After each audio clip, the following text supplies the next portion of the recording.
What's up everyone and welcome to another Warframe video. Another week means another week of Incarnon weapons.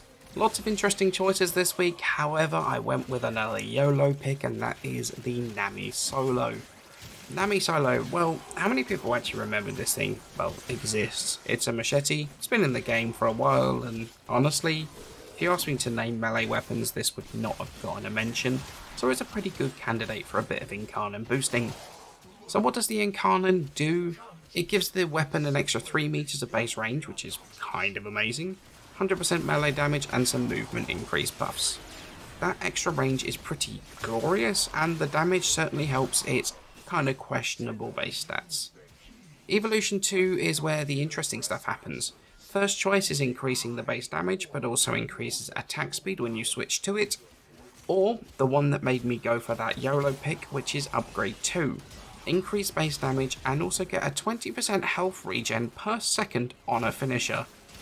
I'm going to talk a little bit more about that upgrade later, but spoiler alert, it doesn't work properly right now, unfortunately. Or the upgrade description is wrong, who knows. Evolution 3, heavy attack wind up speed, combo duration, or fall off increased by 60% when you have only a melee weapon equipped. This only affects the radial slam damage though, sadly not the weapon follow through, which would have been kinda nice. Evolution 4 though, crit chance, status chance, crit chance and status chance. Really uninteresting final selection, but it kind of does define your build a little bit. So what about that build? Well, for a change we're going for a light attack build. I know you're used to me going for heavy attackers with forced slash procs, but that's just not great on machetes. It does have that force slash proc, but only on the 3rd hit of the 5 hit heavy attack. Since the slash proc takes the modifier of that attack, it's only doing 150% damage compared to something like the Pennant, which has 600%.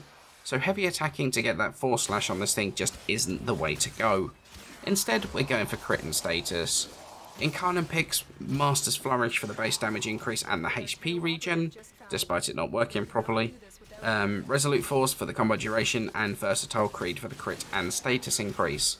Then we're onto modding. Condition Overload, when combined with 2 dual stat elementals for viral and weeping wounds, is going to massively outperform Prime Pressure Point, since we're going to be getting at least 2, sometimes 3 procs per swing when we're going to be fully stacked.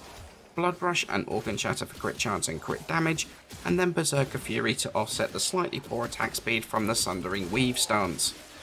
Quick little bit of stance talk here, I don't do this very often. Sundering Weave is by far the best stance here. The neutral spam E combo has wide slashes and hits a lot of enemies at once, especially with the massive range of the Incarnon evolution, combined with the great damage multipliers and a forced knockdown at the end of the combo, which would likely trigger the HP regen of this weapon's evolution.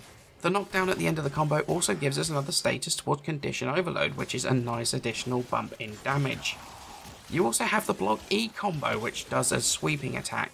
This has a huge damage multiplier on the attack, as well as applying the Ragdoll status, so you get an additional multiplier for Condition Overload there as well. Between these two, they make the Nami Solo feel so much better. I felt a massive difference between these and just switching from one stance to the other. So what do I think of the Nami Solo? Well, I can tell you it was a bumpy ride with this thing. Started off with a heavy attack build, tried to make that work, and it felt absolutely horrendous. In the end, on a whim, moved over to the light attack build, and it sort of came together over the next couple of hours to the point where, honestly, it doesn't feel terrible.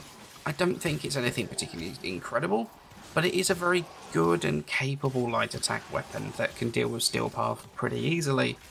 Now I did allude to this earlier, but the HP regen doesn't work properly at all, or the description is wrong, who knows.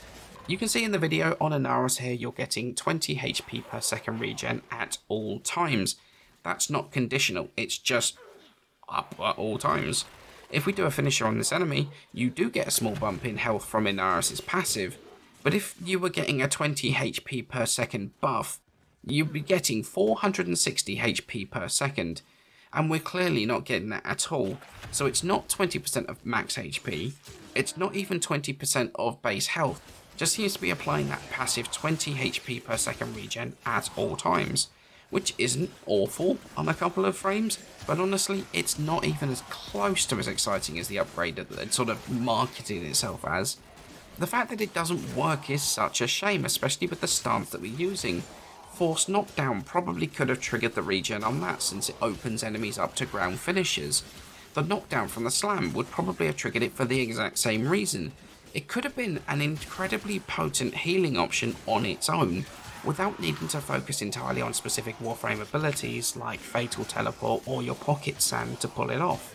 Now I do want to use this weapon to talk about something real quick that is an accessibility thing that I think Warframe needs to start looking at, and that is auto melee. I play a lot of Destiny 2, and one thing Bungie are doing is introducing things to make repetitive actions less bad for player health. Semi-auto weapons in Destiny now have the ability to go always fully auto. They fire at their max fire rate, and they're now introducing an auto melee system. So you sort of hold down a key and it will melee as fast as the attack, like the max attack speed you're able to go to. I think we're at the stage that Warframe really should start looking into this. Spamming the same key for hours, especially on a light attack weapon like this, isn't good for player health. Introducing RSI is not a good look. It's a big part of the reason people look for macros for Warframe. It's not a healthy practice, and I applaud Bungie for doing something about it. And I really hope the DU take a look at introducing something like that as a quality of life and accessibility option in the future. But with that all said and done, my overall impression of the Nami Solo has gone from what on earth have I done picking this, to honestly I can see myself using this, despite one of its key feature draws not actually working correctly as advertised. I do think that the best thing I can describe this as is serviceable without being anything particularly special. When you start taking it to Martor, the Varuna node on the moon, it deals with trash enemies just fine. But as soon as you start getting to the chunkier things like XMI or Acolytes, it just falls down pretty heavily. The only thing it does kind of special is that extra range, which makes it feel like one of the best feeling light attack weapons, but as an Incarnon, I was a little disappointed it didn't have anything properly special.